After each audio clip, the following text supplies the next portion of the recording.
像这种螺丝生锈拧不下来怎么办呢？很多人都头疼这个问题。今天给大家分享3个非常好用的方法，教大家一招啊，很轻松就能把这个螺丝给它拆下来。首先我们看啊，这个螺丝因为时间太长了，腐蚀的非常严重，上面这个豁口啊已经腐蚀的非常浅了。这个时候呢，我们再用螺丝刀就这样拆的时候，拧几下呢，就容易把上面这个给拧毛、给拧花这个豁口，拧花了之后呢，这个螺丝刀和这个螺丝啊，它就卡不住了。所以无论怎么拧，看到没有，它也没有任何反应，拧不下来。遇到这种情况呢，我们首先呢，第一种解决方法呢，就是找一个锯条，可以在这个螺丝中间的位置，然后给它先拿一个1字的豁口，给它拿掉一个豁口之后，然后呢，我们再用个1字的螺丝刀，就可以把这个螺丝给它拆下来了。这是第一种方法。然后这个方法呢是有一个弊端，像这种平面有足够空间的情况下呢，我们可以用它来拿个1字。如果这个空间比较小的情况下，这个没有办法下锯的情况下呢，我们就可以采用第二种解决方法。第二种方法呢，就是用一个手电钻，然后呢给这个螺丝啊这样钻几下也能把它给钻下来。有些朋友可能会说，我没有手电钻怎么办呢？其实呢，第3种方法我们不需要用手电钻，也不需要用专业的工具，也能很轻松把这个螺丝给它拆下来。先给大家分享一下用手电钻的方法，然后呢给大家再分享第3种最简单的方法。首先呢，我们先钻这个螺丝中间的位置，钻的速度让它快一点，然后我们观察一下上面这个螺丝。我们看啊，在钻的过程中，这个螺丝啊摩擦生热，看啊，这个螺丝呢周围看到没有？哎，就可以把这个螺帽给钻下来。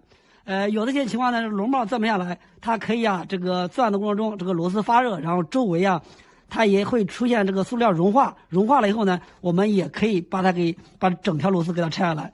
像这种啊，把这个帽给拆下来的情况呢，也是没问题的啊。这个螺丝杆呢，我们用个钳子也可以把它给夹下来。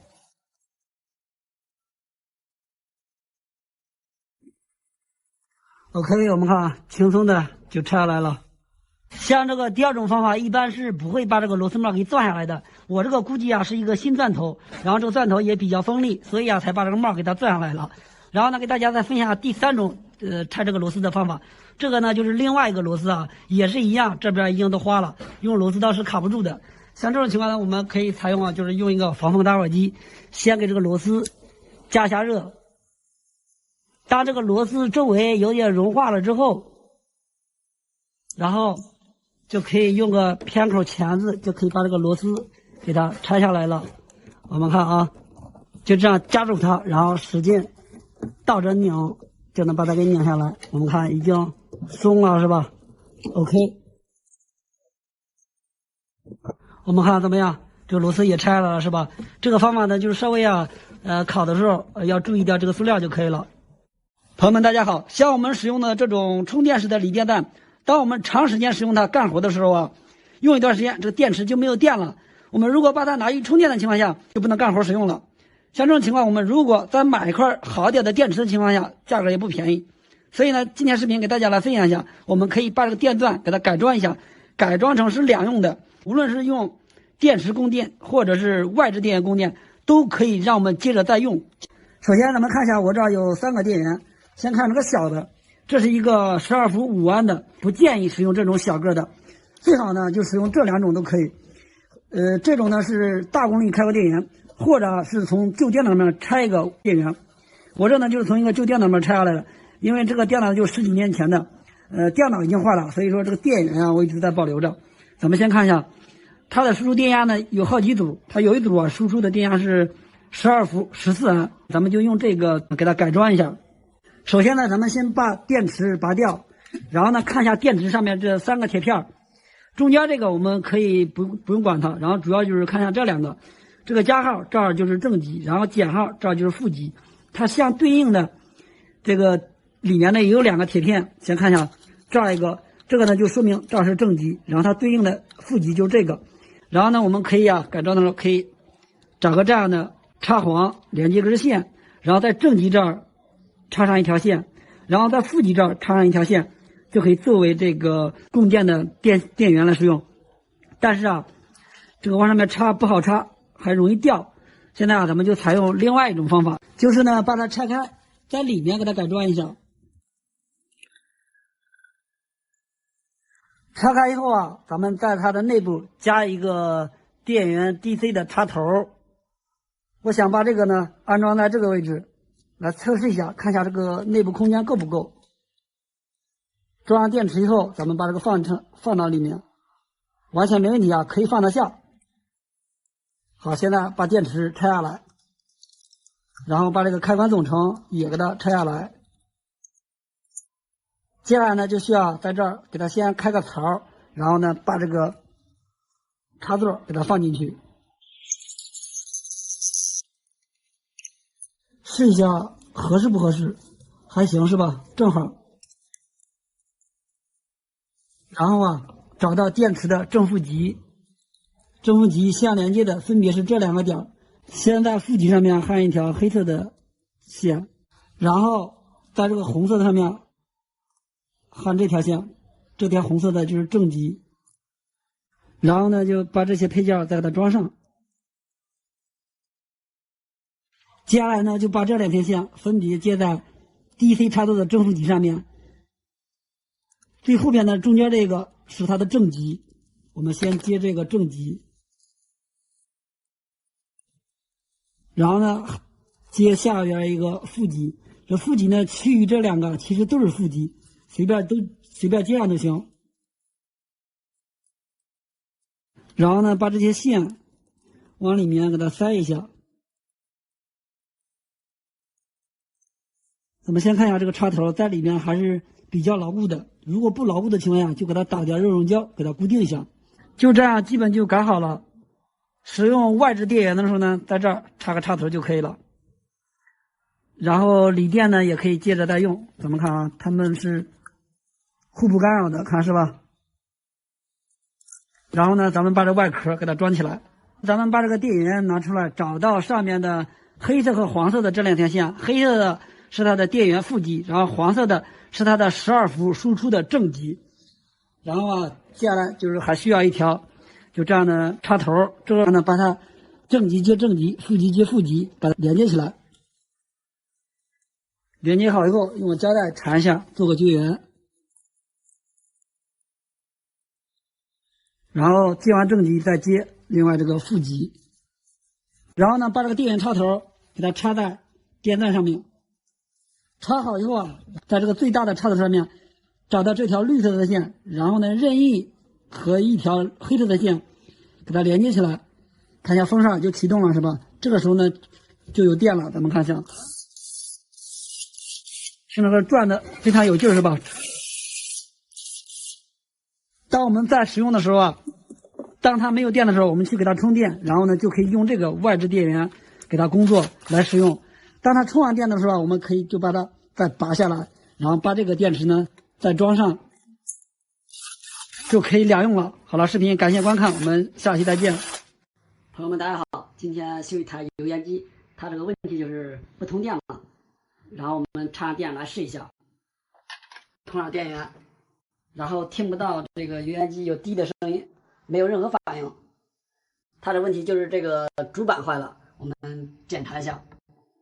我们先测量一下主板，看看有没有220的电。我们看一下，这电压是有的，231伏。然后我们再看一下，这儿有个保险，这保险我用弯表已经测量过了，它不坏。看一下这3条线，它是连接控制板的，我们把它断开，用弯表来测量一下，看它有没有电压输出。弯表调到直流20伏档，我们看一下有没有5伏电压，没有是吧？没有5伏电压。然后我们把这个主板拆下来，看一下反面有没有烧坏的元器件，背面我们也没有看到有明显烧坏的。然后我们看一下，这是个变压器，变压器在这个位置，这边这两端是220的输入电，然后这两组是输出的电压。我们看一下它这个变压器上面有个标注，这个变压器是双输出的，它是一组是输出12伏0.15安，然后另外一组是10.5伏0.25安。我们用弯表来测量一下，看这个变压器有没有问题。这两个是出局线圈，我们可以用弯表的这个风鸣档也可以测试的，测量一下它有没有阻值。看一下这个腕表是没有任何反应的啊，就是初级线圈短路了。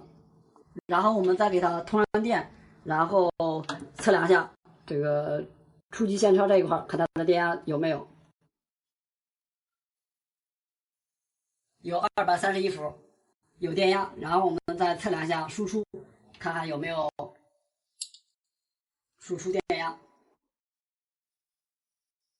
我们看一下这个输出是没有电压的。然后我们再测量一下另外一组，另外一组也没有电压。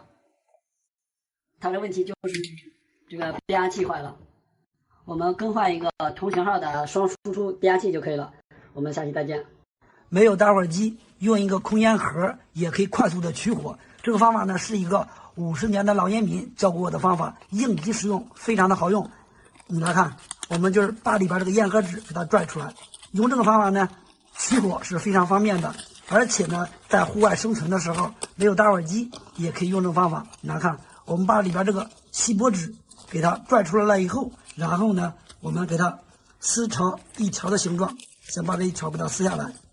你看，我们给它撕下来以后，然后接下来我们把这个纸从中间位置这样一点点的给它撕开，撕成锯齿的形状，就这样的啊，大概呢撕个7、8条就行了。你看这边撕完以后，然后接下来下一步呢，我们就是需要在手电筒里面取下来一块电池，或者是这种小风扇上面取下来一块电池都可以。我们看，首先呢把这个锡箔纸给它放在电池的正极上，这头放在负极上。放的时候仔细看一下这个纸中间的位置，你来看，这样放上去以后立马就可以点着火了。这方案呢非常好用，是不是？我们在墙上打孔固定膨胀螺丝的时候，如果遇到加气砖或者是空心砖的时候，这个膨胀螺丝啊不管怎么拧它都拧不牢固。你看我这个它就是一个空心砖空心墙，把螺丝刀放到里边后啊，你看里边是空心的，所以说我们在拧膨胀螺丝的时候啊，前面这节它是正好是在空心的地方，不管怎么拧，前面怎么膨胀，它都没有膨胀到实墙里面，这个螺丝啊是没有办法固定牢固的。那么怎么让这个膨胀螺丝给它固定的非常牢固呢？给大家分享一个非常好用的方法，我们只需要在这个膨胀螺丝上面给它切上一刀就可以解决问题。你来看，我们首先把这个膨胀螺丝先把上面这个螺丝杆给它取下来，然后呢我们找个尖子钳子把这个膨胀管给它夹住，夹住了以后，然后呢我们把它放在这个位置，用切割机把这给它先斜着切一刀，安装起来以后就这个样子的。我们拧这个螺丝的时候啊，它就会变成前头膨胀，你看这样呢是膨胀非常大的，所以啊固定的时候就非常牢固。在这儿呢我可以用这个木板给大家来演示一下啊，这个它就相当于是一个空心墙，我们使用的时候把这个螺丝给它塞进去，然后呢我们就开始拧这个螺丝，越拧它里边就膨胀的越大，然后呢它就越牢固。用这个方法呢固定一些不是特别重的东西啊是完全没有问题的。朋友们大家好，今天我们修一个电压力锅的电源板，我们看一下这台它是通上电以后，这些灯一直在这儿闪。我们先看一下，看到没有？这个灯一直在这儿闪，像这种情况都是这个电源板的问题。我们把它拆开来检查一下。打开后盖以后，我们看一下，这个就是它的电源板。我们仔细看一下电源板上面的这个保护电阻，这儿已经好像烧坏了啊。我们看一下，这已经裂纹了。我们现在就需要把这个电源板给它拆下来，然后再检查一下，看看有什么问题。我们仔细检查一下，看一下这面除了这个电阻，别的并没有烧坏的。然后这个反面也没有发现有虚焊的地方。它的问题应该就是这个保护电阻坏了。我们把这个保护电阻先给它拆下来。这个保护电阻它在电路中的作用，它是串联在电路当中的。它就相当于是一个保险，它如果彻底烧断以后，这个电源就没有电了。我们看一下它的阻值是多大的，这是一个棕灰黑灰，它是一个18欧的。我们看一下这面烧坏的比较严重，我们用弯表来测量一下，看它的阻值现在变得多少了。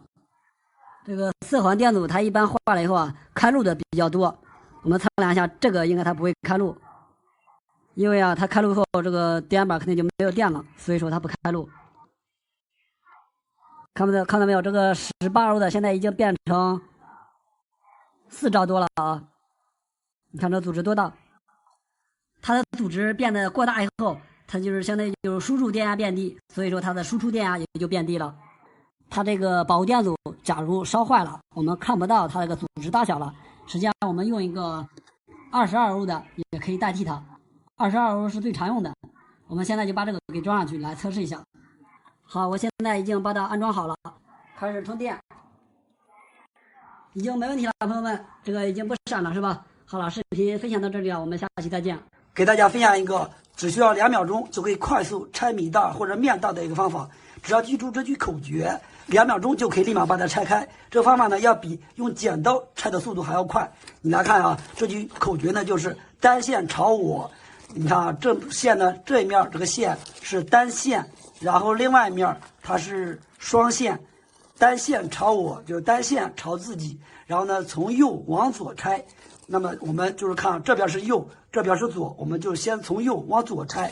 拆的时候呢，你来看啊，这边是有个线头的。如果有剪刀呢，我们用剪刀从这根部直接给它剪断以后，这样呢两边一拉就可以快速把它拉开。如果没有剪刀，那我们可以直接用手在这边呢给它先拆开一个扣，把这一个扣给它拆开以后，这样的一拉就可以立马把它拆开。你来看，拆开这个扣以后，仔细看，就这样一拉就可以开了。你仔细看，是不是非常容易，是吧？看，轻轻的一拉就拉开了。我们仔细看，速度非常的快，看拉开了，是不是？而且呢，这个袋子也是完好无损的。这个方法非常好用啊！不管是什么样的塑料件、塑料物品，上面有个窟窿或者是有裂纹，我们用个手机充电器，10秒钟就可以快速的给它焊好。用这个方法焊好以后啊，比任何胶水都要牢固。这方法呢非常的简单啊，给大家呢来分享一下。我们来看，就是一个智能手机上面的使用的这种充电器，找一条报废的手机充电线，我们呢把这个小头这边给它剪掉，剪掉以后呢，里边是有4条线，我们呢把这2条白绿给它剪掉，我们只留下黑红这2条，然后呢给它拨出线头。我们来看一下这个操作方法非常简单，只需要呢找一条线，拨出线头以后，然后再找一支铅笔，在上面插一根铜丝，给它再套一个就这样的塑料管，套上以后，然后呢再需要一个就这样的细铁丝，我们把这细铁丝呢给它缠在这个塑料管上面，就这样呢给它缠完了以后，接下来最后一步啊，我们直接呢就把这2条线给它接上，黑色的线我们把它接在前头，接2条线就可以了。然后呢，这条红色的线我们把它接在后面，就这么简单，一个工具就制作好了。插上充电器以后呢，我们来看一下，只需要几秒钟它就可以加热了。我们呢把这个窟窿呢给它按下去，然后呢我们直接这样的焊接就行了。你来看，速度呢非常的快，你看是不是？我们呢只需要就这一个小洞，只需要呢10秒钟就可以给它补住。这个方法呢非常好用，是不是？你看，比任何胶水粘的都要牢固。用这个方法呢，什么样的塑料件坏了都可以用它来修复，非常的好用。朋友们，大家好，今天咱们修一台惠普打印机，它的型号是 M1005。在惠普当中，这一款型号它是非常的耐用，它就相当于是大众汽车里边的捷达，价格不贵，然后就是非常的耐用，一般不会出现大问题。如果时间长了以后有点小问题，它是很正常的。这个打印机的问题就是这个按键不好用了，按好多次才有一次能出来纸，它这个属于就是这个按键失灵，因为这个按键是用的次数最多的，时间长了以后它就会出现不好用。客户去问过维修店，维修店的老板跟他说，像这个维修的话只能把这个面板给换掉，他说的不到200块钱吧换成面板。其实不需要换成面板，只要我们自己在家里边动手，就是不用花1分钱就能把它给修好，而且修好这个效果是非常的好用的，跟新打印机是一样的，只要轻轻的一点它就会出来纸，非常的简单。今天我来给大家分享一下它的维修方法。我们拆之前首先把上面这个纸给它先揭掉，揭掉之后下面是有个螺丝的，这个螺丝是个6角的螺丝，像我这是过春节回老家了，没有带这样的螺丝刀，我们也可以用个这个1字的螺丝刀给它磨一下，稍微磨尖一点，也可以把这个螺丝给它卸下来，也并不需要专业的螺丝刀。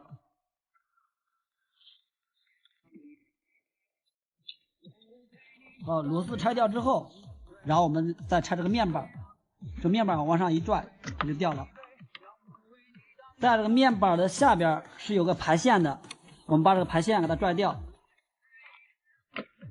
好，然后这个面板就可以取下来了。控制面板上面是有5条螺丝，6条螺丝，然后也是6角的，我们也可以用这个1字的来把它卸掉，把这面板先给它拆下来。拆完螺丝之后，我们把这个面板给它拿下来，它的内部结构就这样的。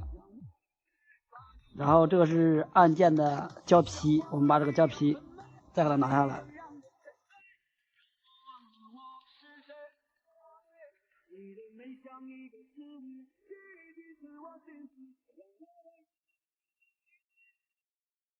我们看一下这个板子上面还是挺干净的，我们用酒精把这些全部都擦一遍，然后我们再看一下上面这个胶皮，胶皮上面按键就是这个按键是失灵的，引起这样的原因啊，都是这个胶皮上面这个导电层它是不导电引起的，因为用时间太长了，它会出现磨损，磨损严重之后它就会出现不导电，是这种情况引起的故障。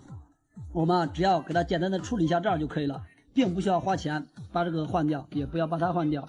其实这种故障是非常简单的，有3种方法都可以解决这个问题。第一种啊，就是比较简单，我们可以用铅笔在这上面给它涂一层，铅笔芯它是可以导电的，不过铅笔芯啊给它涂上去之后，用一段时间它还会是掉下来的。还有另外一个方法，就是用烟盒纸，烟盒里边的锡箔纸可以贴在上面去。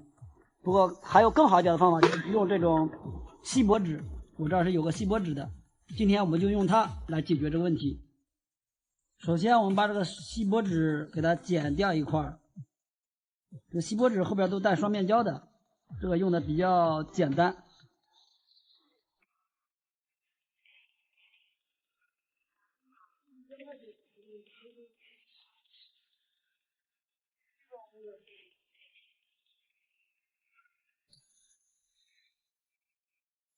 剪这个块大小啊和这个黑色的让它一样大就可以了，然后把这个锡箔纸给它揭开，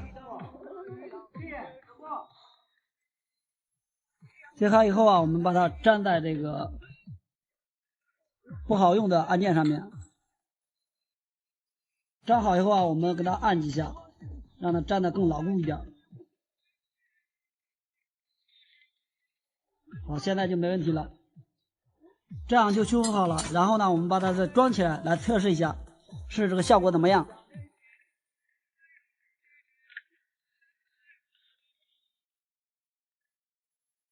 然后把这个排线再插上，插的时候一定要插到底才可以。最后是装这个螺丝，充上电以后开机来试一下，轻轻点一下的话就能使用了，非常的灵敏，这个效果和新的是一样的。如果大家遇到这样的问题，可以按照我的方法来解决一下，非常简单。再来一张，不错。好了，朋友们，今天视频感谢大家观看，我们下期再见。当我们家里边的电子产品在放一段时间之后，然后就不开机了，像这种情况，我们就需要把电池简单的给它修复一下，就可以解决这个问题。修复方法也非常简单，也并不需要专业工具。现在这个电话手表，它的问题就是充不上电了，而且也不能开机。我们现在就把它来强制给电池修复一下。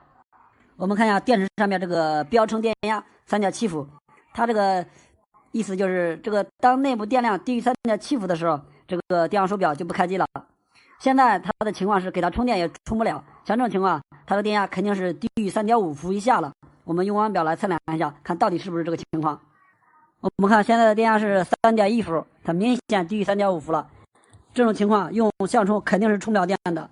电池的激活方法非常简单，我们在家里边拿出来智能手机的充电头，然后我们再找一条旧的手机充电线，我们把它剪断，然后留这个 U 口这一端，我们拨出线头，把两边的铜线给拨出来，然后把这个插在 U 头的上面，把它通上电。这儿我们这个数据线这儿我们留出来2条，一个黑色和红色，它这儿是输出15伏的电压。然后啊，我们再把这个电池正负极，我们给它先拨出来。我们看一下，这个红色的是正极，黑色是负极，它是连接在这个主板上面的。我们把这个线头给它这样正对正，负对负，给它强制充电。充个5、6秒钟之后，我们先断开一下，不要长时间给它充电，因为这个电压比它稍高一点，因为是5伏的。我们接着再充，然后再断开，一直这样循环充。好，现在这个电池我们看一下，它的容量比较小，我给它强制充电，充了大约有半分钟。现在呢，我们如果有腕表的朋友们可以测量一下它的电压现在多少伏，如果没有腕表的朋友们也可以直接给它开机试一下，或者是给它直接充电试一下，看它激活了没有。现在我们看一下这个电压手表已经可以开机了，看到没有？这个电量是2格电，这是虚电，我们还得需要给它充电才可以。我们插上充电器，看一下能不能充电，也是可以充电的。我们看一下，这儿已经变动了。报废的小太阳取暖器，我们在卖废品之前一定要记得把中间的这个东西给它取下来。这个东西呢，在一些维修老师傅的眼里呢，就是一个宝贝，它呢非常的有用，给大家呢来分享一下。我们来看，把这个东西呢拆开以后背面有2个螺丝，我们把这2个螺丝给它拆下来，就可以把这个小东西把它拿下来。这个东西呢非常的好用，它有2个特殊的功能，这2个功能在生活当中用处是比较多的，给大家呢来分享一下。我们把它拆下来以后呢，就是这个样子的。这是一个发热管，它有个恒温的功能。我们用它可以做什么呢？你来看，我们先在这个上面给它接上电源。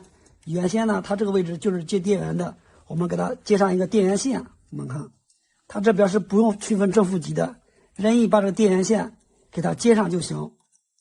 接好了以后呢，我们在这个电源上面给它缠个胶带，做个绝缘。我们看，一边缠个胶带，缠好胶带了以后，我们来看一下它怎么使用呢？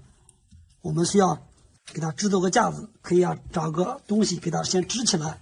我们看，这是一个玻璃的发热管，你看外边是有一层玻璃的，通上电源，然后呢，你来看上面这个发热管就变红了，是吧？这是一个恒温的功能，我们用它可以做什么呢？你看平时家里的灯很容易坏，坏了以后呢，我们用它来修灯，非常的好用，因为它是恒温的，我们换灯珠非常好用它也不用担心把上面的灯珠给烧坏，不管是拆灯珠还是安装灯珠都非常的好用。我们来看，把它放在这个玻璃的灯管上面，你来看，先给它加热，等它融化了以后呢，就可以快速的把这个小灯珠给它拆了。你来看，速度非常快，是吧？放上去一会儿这个小灯珠就可以拿下来了。你看，只需要个10来秒钟，你来看，立马就拿掉了，是不是？非常快，而且呢，不管是装灯珠还是拆灯珠都非常的好用。这个呢就是它的第一个功能。它的第2个功能呢就是我们家里假如想接这种硬水管没有对接头怎么办呢？我们也可以在这边烤一烤。你来看，第2个方法也非常好用，我们只需要放上面烤个几秒钟以后，然后呢把它烤软了，就可以快速的接水管。这个方法呢也非常好用，你看烤了几下就软了，我们呢直接就把这水管给它塞进去。你来看，不需要对接头就可以快速的接水管。接完以后看下效果也非常的好用，是不是？这2个功能都是老师傅们最喜欢使用的功能，把它分享给你，感谢大家观看。没有测电笔怎么快速判断出哪条线是零线，哪条线是火线呢？无论是家里的这种插排，或者是这种漏电开关，我们在干活的时候呢，或者是在以后使用的过程中，一定要知道零线和火线，这样呢才会更加安全。比如呢，就是家里面呢需要接一个这样的插排，我们先看一下这个插头上面就明确标注这儿一个 L， 这样呢就是接火线，然后 N 这边呢就要接零线。但是呢，我们一定要知道上面这些线哪个是零线，哪个是火线，只有区分好以后，我们才能往上面来这个上面来接线。有一些朋友可能会说，看一下这个漏电开关上面标注的哪条是零线，哪条火线就可以了。这个方法呢也不准确会有一些电工有可能他没有按照正确的接线方法把线接上去了，所以说零线火线它并不一定准确，包括这个插排也是一样所以说在检测之前呢，一定要判断哪条线是火线和零线。有些朋友可能会说，这个检测方法非常简单只需要用手就可以了。检测方法呢，就是用这个手背触摸一下，如果触摸到这条线，立马把手打跑了，就说明啊它是火电。如果用手触摸完以后没有任何反应，说明啊这条线就是零线。大家呢一定要记住啊，千万不要这样去尝试，这样呢是非常危险的，因为这个电东西啊是看不着摸不着的，非常的危险。用测电笔检测的时候呢，我们看一下，像这个零线呢就是一个绿灯亮，然后我们检测这个火电的时候呢，就会是红灯绿灯一起亮。如果没有测电笔，该如何判断哪条是零线哪条火线呢？今天视频呢给大家分享2个非常好用的方法。第一种方法呢，就是我们用数字腕表给它先调到750伏的单位，我们看一下，先看一下这个电压是237伏，然后呢它只能测量它的电压，不能判断它的零线火线。其实呢我们可以把这个单位呢给它调到交流20伏的单位，然后呢这2个表笔分别啊就是任意一个表笔给它放在一边悬空就可以了。然后呢接下来另外一个表笔呢，我们开始测量，看一下，现在这个上面显示的是55，然后呢再测量另外一个，这个呢是542，这个大的呢就说明它是一个火线，然后这个数值小的就说明它是一个零线。刚才我们用测电笔已经测过了，看一下这个火线呢，看一下是红灯绿灯一起亮，然后这个零线呢就有一个绿灯亮。这个方法是非常的好用，这个呢就是第一个快速检测零线火线的方法。然后跟大家再分享一下第2种，就是用一条电线就可以了。这是一些网友给我说的，他说检测方法更简单，用一条线就可以了。这个方法到底可行不可行呢？他说用这个方法呢，就是把这个电线呢一头在检测的时候啊，一头插在地上面，然后另外一头呢分别接在这个保护器或者是漏电开关这2个端子上面，分别就这样触碰一下。如果触碰到哪个以后，漏电保护器开关呢跳着了，就说明啊哪条线它就是火线。如果另外一条不跳呢，就说明它是零线。大家呢以后不要用这种方法，其实这个方法也不准确，而且呢还是非常危险的。最准确的方法呢，还是用一个测电笔或者是用腕表来测量就可以了。大家有什么好用的方法，可以在评论区我们一起来讨论一下。真没有想到，原来用一个饮料瓶就可以开锁，方法非常简单又好用。这个方法呢只适合开自己家的锁，而且呢这个方法的主要功能呢就是非常适合家里钥匙比较少的，人口比较多。假如家里只有1把钥匙了，家里人口比较多，不够每人1把用怎么办呢？其实就可以用这个方法应急使用，非常的好用。首先呢我们来看，需要找一个这样的硬点的塑料瓶，然后呢我们用一个剪刀把它先剪开，我们来看，剪开以后呢，我们在这边找个平面，然后呢用剪刀把这一块我们给它剪下来，我们呢就用这一小块就行了。然后呢我们把家里的这个钥匙放在这个塑料片上面，然后我们用钳子把它夹住。这一共操作步骤分为两个步骤啊。第一个步骤呢就是我们用壁纸刀把周围这块多余的都给它裁掉，把钥匙上面这个轮廓给它修剪出来，这是第一步操作。然后呢再进行第2步操作。这个方法呢就是我们自己临时制作一个钥匙。假如没有时间去配钥匙了，家里钥匙不够用了，太少了，可以这样配一把临时钥匙用。你看，把这2边剪出来。我们把这一步弄完后，再进行第2步。这样呢，家里的一个临时钥匙，就是一个备用钥匙就制作好了。对比一下原来的，都是一样的。我们在家里开锁的时候，出门回来了开锁的时候，这样开就行了。但是直接开是不行的，因为这个材质比较软，拧不动我们要是用个螺丝刀的话，经常回来兜里面拿个螺丝刀比较麻烦，是吧？那么还有另外一种方法，就是进行第2步操作我们可以找个铁丝在前边给它砸扁了之后，然后把它粘在这个钥匙上面，这样我们在使用的时候就比较方便了。你们看，插上去后这样一拧就开了，是不是？家里的一个备用钥匙或者是钥匙不够用，可以这样应急使用，自己做一个就可以了。好了，视频感谢大家观看。螺丝滑牙了，怎么拆也拆不来怎么办呢？你看这个螺丝上面这个十字凹槽根本都变成圆的了，这个时候我们不管呢是用这种大螺丝刀还是小螺丝刀，都把它拧不下来。你看，先用这个小的，你看根本卡不住，然后我们再用这个大螺丝刀，也是卡不住。你看，主要原因就是这个螺丝帽里边这个十字的凹槽已经磨没了，没有了。那么我们怎么把它给拆下来呢？今天给大家分享2个非常好用的方法，让你很轻松就可以用这种普通的十字螺丝刀把它给拆下来。这个方法呢非常的好用，先给大家来分享一下第一种呢就是我们可以用个电工胶带，然后呢我们撕下来一小段，撕下来以后，然后我们给它折叠一下，让这个胶带带胶的这面朝外，这样我们把它折叠一下，然后我们把它粘到这个螺丝帽上面，粘上去以后，然后呢我们再来拧，你会发现就可以很轻松的把它拧下来。我们来看，这样我们在拧的时候啊，这个胶带就会增加螺丝刀头和螺丝帽中间的摩擦力。你看拧了没几下，你看这个螺丝啊马上就要出来了。我们看已经拧了这么多了，是不是？然后呢，假如没有这个电工胶带的时候，我们怎么办呢？其实还有另外一个方法，就是我们可以找一个橡胶的东西，比如就是这种电线，我们可以把这个电线皮给它剥出来，然后呢我们用剪刀给它剪下来一小块，剪下来一个这样方形的，然后呢我们把它放在这个螺丝刀，放在这个螺丝上面。我们来看，这样也是可以增加它们2个之间的摩擦力的。我们来看，这样就可以快速的把这个螺丝给它拧出来。我们看已经拧出来这么多了，是不是？然后呢到最后我们可以用个钳子把它再拧一下，拆出来了就可以了。